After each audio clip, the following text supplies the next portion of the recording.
భారతదేశం ఒక పెద్ద భారత రాజ్యాంగాన్ని కలిగి ఉంది. భారత రాజ్యాంగం ఒక పరివర్తనాత్మక దృక్పథాన్ని కలిగి ఉండి, కేవలం రాజకీయ ప్రజాస్వామ్యాన్ని ఏర్పరచడమే కాకుండా, సమాజాన్ని సమానత్వ ప్రతిపదికన భౌతిక వనరులను పునర్పంపిణీ చేసేటువంటి అవకాశం కలిగిన భారత రాజ్యాంగం. ఇలాంటి భారత రాజ్యాంగం విలువలతో కూడిన ప్రజా శ్రేయస్సు కోసం, ప్రజా పరిరక్షణ కోసం, సామాజిక ఆర్థిక వనరుల పునఃపంపిణీ కోసం ఏర్పాటు చేయబడినటువంటి ఈ భారత రాజ్యాంగంలో ఉన్న నిబంధనలు, నియమాలన్నీ కూడా రాజకీయ ప్రజాస్వామ్యం చేత పరిరక్షింపబడతాయి. ఈ రాజకీయ ప్రజాస్వామ్యాన్ని కాపాడటమే రాజ్యాంగం యొక్క బాధ్యత కాదు. ఈ దేశంలో సామాజిక, ఆర్థిక, భౌతిక వనరులను పంపిణీ చేసేటువంటి ఒక యంత్రాంగమే భారత రాజ్యాంగం. చాలా సంవత్సరాలు ఈ దేశంలో అధికారంలో ఉన్నటువంటి కాంగ్రెస్ పార్టీ తాను నమ్మినటువంటి పెట్టుబడిదారి విధానాలకు కట్టుబడి పరిపాలన చేసి చాలా సంవత్సరాలు కూడా ఈ దేశాన్ని ప్రభుత్వ ఆధారిత వ్యవస్థగా మార్చి పరిపాలన చేయడం అనేటువంటిది జరిగింది. ఈ ప్రభుత్వ ఆధారిత అభివృద్ధి నమూనాను ఆధారంగా చేసుకొని కాంగ్రెస్ ప్రభుత్వము 1991 ముందు అధికారంలో ఉండి రాజ్యాంగబద్ధంగా పరిపాలన చేయడం, 1991 తర్వాత మార్కెట్ ఆధారిత రాజకీయ ఆర్థిక వ్యవస్థ అనేటువంటిది ఏర్పాటు చేసి దాని ద్వారా ఈ దేశం లోపల సరళీకరణ, ప్రైవేటీకరణ, ప్రపంచీకరణ అని చెప్పేసి పరిపాలన చేయడం అనేటువంటిది జరిగింది. ఈ రెండు కూడా ప్రభుత్వ ఆధారిత అభివృద్ధి నమూనా కలిగినటువంటి సిద్ధాంతం ఆధారంగా ఉన్నటువంటి ఎకనామికల్ నమూనా కానీ, మార్కెట్ ఆధారిత రాజకీయ ఆర్థిక వ్యవస్థ అనేటువంటి ఈ రెండు ఆర్థిక నమూనాలు అనేటువంటివి ఈ దేశాన్ని అభివృద్ధి చేయకపోవడానికి ముఖ్యమైనటువంటి కారణాలు. ఈ ఆర్థిక నమూనాలను పాటించడం వల్లనే ఈ దేశం అనేటువంటిది అభివృద్ధి సాధించలేదు, సమానత్వం అనేటువంటిది రాలేదు, సామాజికంగా, ఆర్థికంగా ఈ దేశం లోపల అందరికీ సమానత్వం అనేటువంటిది జరగలేదు అని చెప్పేసి ఖచ్చితంగా మనం భావించవచ్చు. ముఖ్యంగా భారత రాజ్యాంగంలో ఆర్టికల్ 39 పౌరులకు తగిన జీవనోపాధి కల్పించాలని చెప్పేసి, సమాన పనికి సమాన వేతనం ఇవ్వాలని, సంపద కేంద్రీకరణ నివారించాలని చెప్పేసి, భౌతిక వనరులను సామూహికంగా ప్రజల ప్రయోజనం కోసం పంపిణీ చేయాలని చెప్పేసి, కార్మికులు పిల్లల దోపిడీ నుండి రక్షించాలని చెప్పేసి ఈ ఒక ఆర్టికల్ అనేటువంటి సూచిస్తుంది. ఈ ఆర్టికల్నే మనం సామ్యవాద ఆధారంగా ఉండేటువంటి భారత రాజ్యాంగంలో ఉన్న రాజ్యాంగ సామ్యవాదం అని చెప్పేసి పిలవడం జరుగుతుంది. అయితే అంబేద్కర్ కూడా ఏం చెప్పిండంటే, స్టేట్స్ అండ్ మైనారిటీ అనేటువంటి ఒక బుక్ లోపల ఆయన 1947లో వివరిస్తూ, ఈ భారత రాజ్యాంగం అనేటువంటిది స్వేచ్ఛను పరిరక్షించడమే కాదు, రాజకీయ ప్రజాస్వామ్యాన్ని నిర్మించడమే కాదు, కీలకమైనటువంటి పరిశ్రమలు కావచ్చు, వ్యవసాయాన్ని తమ ప్రభుత్వ ఆధీనంలో ఉంచుకొని పరిపాలన చేయాలని చెప్పడం జరిగింది.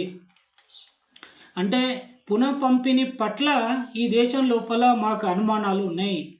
అంటే ఆదాయాన్ని పెంచుకోవడం కోసం మార్కెట్ ఆధారంగా లాభదాయకంగా ఉండేటువంటి ఆర్థిక విధానాలను ఈ దేశంలో ఇంప్లిమెంట్ చేయడం వల్ల వనరులు అనేటువంటి భౌతిక వనరులే కావచ్చు, కార్మికులకు జరిగేటువంటి న్యాయం విషయమే కావచ్చు, తర్వాత సంపదను వికేంద్రీకరణ చేయే విషయంలో కావచ్చు, సమాన పనికి సమాన వేతనం ఇచ్చేటువంటి విషయం లోపల ప్రభుత్వానికి చిత్తశుద్ధి లేదు. ప్రభుత్వం మీద ఈ అంశాల మీద మాకు అనుమానాలు ఉన్నాయి. నేను తీవ్రంగా వారిని హెచ్చరిస్తున్నా. వీటికి కట్టుబడి ప్రభుత్వాలు అనేటువంటి పని చేయట్లేదు. ఈ రాజ్యాంగ సామ్యవాద వాదానికి సంబంధించినటువంటి అంశాలను దృష్టిలో పెట్టుకొని పరిపాలన అనేటువంటి జరగట్లేదు. కేవలం పెట్టుబడిదారి విధానాలకు అనుకూలంగా మాత్రమే పరిపాలన అనేటువంటిది ఉంది. ఈ పెట్టుబడిదారి విధానాల వల్లనే సమాన పనికి సమాన వేతనాలు అనేటువంటివి ప్రభుత్వ శాఖల్లో జరగట్లేదు, ఇవ్వట్లేదు. ప్రభుత్వం మరి ప్రైవేటు రంగాల్లో కూడా ఇవ్వట్లేదు. చాలామంది ప్రభుత్వ ఉద్యోగులు అనేటువంటిది లేకుండా మరి కార్మికులుగా వాళ్ళు కాంట్రాక్టు ఉద్యోగస్తులుగా మారినటువంటి వాస్తవము. కార్మికులు వారి పిల్లల యొక్క జీవన విధానాలు అనేటువంటివి కూడా చిన్నాభిన్నమైంది. సంపద అనేటువంటిది కొంతమంది చేతుల లోపల కేంద్రీకృత కావడం అనేటువంటిది జరిగింది. ఈ భౌతిక వనరులు కూడా పూర్తి స్థాయిలో పంపిణీ జరగలేదు. కాబట్టి ఒక సోషలిస్టుగా ఈ దేశంలో అమలవుతున్నటువంటి పెట్టుబడిదారి విధానాలను, ఈ రాజకీయ యొక్క పాలసీలను నేను వ్యతిరేకిస్తున్నా. ఖచ్చితంగా మీరు ఆర్టికల్ 39 ప్రకారము న్యాయం చేయాలి. అట్లా చేయని ఎడల ప్రభుత్వంలో ఉండేటువంటి అవకాశము మీకు లేదు. ప్రభుత్వాన్ని పరిపాలించేటువంటి హక్కు కూడా మీకు లేదా అని చెప్పేసి పూర్తి స్థాయిగా నేను ప్రభుత్వాన్ని డిమాండ్ చేస్తున్నా. 1991 నుండి ఈ దేశం లోపల సరళీకరణాలు, ప్రైవేటైజేషను, తర్వాత ప్రపంచీకరణ ఈ అంశాలను దృష్టిలో పెట్టుకొని పరిశ్రమలను నియంత్రణను సడలించడం, ప్రైవేటైజేషన్ చేయడం, రాష్ట్రాలు ప్రభుత్వం మీద ఉన్నటువంటి నియంత్రణను తగ్గించడం, ప్రపంచ మార్కెట్ అనేటువంటిది ఒకటి ఏర్పాటు చేసి ఈ దేశం లోపలికి విచ్చలవిడిగా విదేశీ కంపెనీలు అనేటువంటిది రావడం జరిగింది. ఈ 1991 ఎకనామికల్ రిఫార్మ్స్, ఆర్థిక సరళీకరణాలు, సంస్కరణలు అనేటువంటివి ప్రవేశపెట్టడం వల్ల ఈ దేశం అనేటువంటిది ఆర్థికంగా వేగవంతమయ్యింది అని అంటారు. ఎందులో ఆర్థికంగా వేగవంతమైంది? ఈ దేశం లోపల పేదరికం అనేటువంటిది తగ్గించడానికి, ఈ దేశాన్ని పరిపాలించడానికి తీసుకొని వచ్చినటువంటి ఆర్థిక సరళీకరణాలు ఎవరి కోసము? ఈ ఆర్థిక సరళీకరణాల వల్ల 1991 నుంచి ఈ దేశం లోపల పూర్తి స్థాయిగా పెట్టుబడిదారీ విధానాలు అమలు కావడం వల్ల కార్పొరేట్ సంస్థకు సంబంధించిన యాజమాన్యాలు రాజకీయాన్ని ప్రభావితం చేయడం, ఈ దేశంలో ఉన్నటువంటి సంపదను పూర్తి స్థాయిలో కొల్లగొట్టడం అనేటువంటి జరిగింది. ఇప్పటికీ దేశం అప్పుల్లో కూరుకుపోయింది. మిగులు బడ్జెట్ అనేటువంటిది లేదు. ఆర్థికంగా ఈ దేశం యొక్క పరిస్థితి చాలా చిన్న భిన్నంగా ఉంది. ఇదేనా ఆర్థిక సరళీకరణల ద్వారా మరి ఆర్థిక అభివృద్ధి అనేటువంటిది సాధించింది? నేను ప్రభుత్వాన్ని సూటిగా ఒకటి ప్రశ్నిస్తున్నా. కాంగ్రెస్ ప్రభుత్వమే కావచ్చు, మరియు బీజేపీ ప్రభుత్వమే కావచ్చు, నేను తీసుకునేటువంటి ఈ డేటాకు సమాధానం చెప్పాల్సిందిగా కోరుతున్నా. వరల్డ్ ఇన్ఈక్వాలిటీస్ ల్యాబ్ ప్రకారం దేశం మొత్తం సంపదలో 40% టాప్ 1 అగ్రశ్రేణి వాళ్ళ చేతి లోపల ఉంది. అగ్రశ్రేణి టాప్ 10% మంది చేతిలో ఈ దేశంలో ఉన్నటువంటి సంపద 77% సంపద ఉంది. ఆక్స్ఫామ్ చెప్పినటువంటి లెక్కల ప్రకారం 50% మంది కేవలం 3% సంపదను మాత్రమే కలిగి ఉన్నారు. మరి కోవిడ్ అనేటువంటి మహమ్మారి వచ్చిన సమయంలో బిలియనీర్ల యొక్క సంపదనే పెరిగింది, కానీ సామాన్యమైనటువంటి వారికి పని లేదు. కార్మికులు, ఉద్యోగస్తులు ఉద్యోగాలు లేక, సంపదన లేక మరి విచ్చలవిడిగా అయినటువంటి జీవన విధానం మనం చూసినాం. మరి దీని అంతా దేనికి నిదర్శనం? ఈ దేశంలో 50% మందికి కేవలం 3% సంపద ఉండటం అభివృద్ధి సూచకమా? ఈ దేశంలో 10% మంది అగ్రశ్రేణి వారి చేతుల్లో 77% సంపద ఉండడమే అభివృద్ధి సూచకమా? ఇదేనా 1991 నుంచి ఆర్థిక సరళీకరణల పేరు చేత మీరు సాధించినటువంటి ప్రగతి? ఇదే ప్రగతి అయితే పెట్టుబడిదారీ విధానాలను అమలు చేసి కొంతమంది చేతిలో ప్రభుత్వాలను, పాలసీలను, అధికారాలను, డబ్బును, సంపదను మొత్తం కూడా వాళ్ళ చేతుల్లోకి దోచిపెట్టినటువంటి ఈ ఆర్థిక సరళీకరణాలు అవసరమా? ఒకసారి ఆలోచించండి. అధిక శాతం మందికి సామాజిక భద్రత లేదు, ఉద్యోగ భద్రత లేదు, అధికారిక ఒప్పందాలకు సంబంధించినటువంటి అంశాల్లో భద్రత అనేటువంటిది కొరవడింది. కార్మికులు ఉద్యోగస్తులుగా కాకుండా స్వాతంత్ర కాంట్రాక్టర్లుగా వర్గీకరణ కావడం అనేటువంటిది జరిగింది. భౌతిక వనరుల యొక్క పంపిణీ మనం సమానంగా చూసినామా ఈ దేశంలో? అంటే గ్రామీణ కుటుంబంలో అధిక శాతం మందికి అసలు భూములే లేవు. నామమాత్రపు యొక్క భూ కమతల ద్వారానే వ్యవసాయం చేయడం అనేటువంటి జరుగుతుంది. చాలామంది ఇప్పటికీ కూడా వ్యవసాయ కూలీలుగానే జీవనం అనేటువంటిది సాగిస్తున్నారు. మరి 80-85% మంది కూడా అసంఘటిత రంగం లోపలనే మరి జీవనాన్ని వెతుక్కుంటున్నారు. ఇదంతా దేనికి సూచకం? కేవలం 10-15% మంది మాత్రమే సంఘటిత రంగం, అది ప్రభుత్వ రంగంలో పనిచేస్తున్నారు. వాళ్ళు కూడా ఉన్నత వర్గానికి సంబంధించినటువంటి డబ్బున్నటువంటి కులస్తులు, డబ్బున్నటువంటి వర్గానికి, జాతికి సంబంధించినటువంటి వారు మాత్రమే 80-85% మంది కూడా బడుగు బలహీన వర్గాలకు సంబంధించినటువంటి వారు మరి అసంఘటిత రంగం లోపల సగం సగం జీతాల చేత, సాంఘిక భద్రత లేకుండా, ఎలాంటి ఆరోగ్య భద్రత అనేటువంటిది లేకుండా ఈ దేశం లోపల కేవలం కిరాయి తిండికి మాత్రమే సంపాదించుకునేటువంటి అవకాశాలు ఉన్నటువంటి ఈ అసంఘటిత రంగం లోపల జీవనం సాగిస్తున్నారు. ఇదేనా మీరు చేసేటువంటి ప్రభుత్వం? ఇదేనా మీ యొక్క పరిపాలన? ఇదేనా మీ ఆర్థిక పాలసీలు?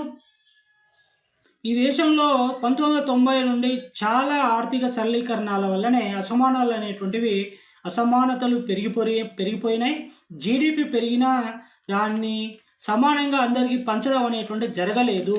ముఖ్యంగా దీనికి కలిగినటువంటి కారణం ఏంది అని అంటే, దేశంలో అమలు చేసినటువంటి 2 ఆర్థిక నమూనాలు. ఒకటి ప్రభుత్వ ఆధారిత అభివృద్ధి నమూనా, ఇది అస్సలు ఉపయోగకరంగా లేనటువంటి ఒక ఆర్థిక నమూనా.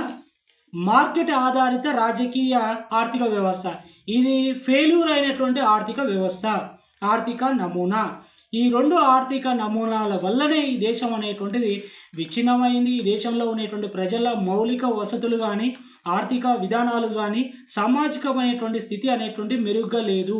అభివృద్ధి అనేటువంటి చెందకపోవటానికి భారతదేశంలో కాంగ్రెస్ పార్టీ అమలు చేస్తున్నటువంటి ఈ 2 ఆర్థిక విధానాలే దానికి కారణం అని చెప్పొచ్చు. ఈ 2 ఆర్థిక విధానాలకు మూల కారణం బ్రిటిష్ వాళ్ళ యొక్క పాలసీలను కొనసాగించడం. ఈ దేశంలో దేశానికి స్వాతంత్రం వచ్చిన తర్వాత నెహ్రూ ఆధ్వర్యం లోపల ఏర్పడినటువంటి ప్రభుత్వ ఆధారిత అభివృద్ధి నమూనాను పాటించడం ఒకటి. అదే కాంగ్రెస్ పార్టీ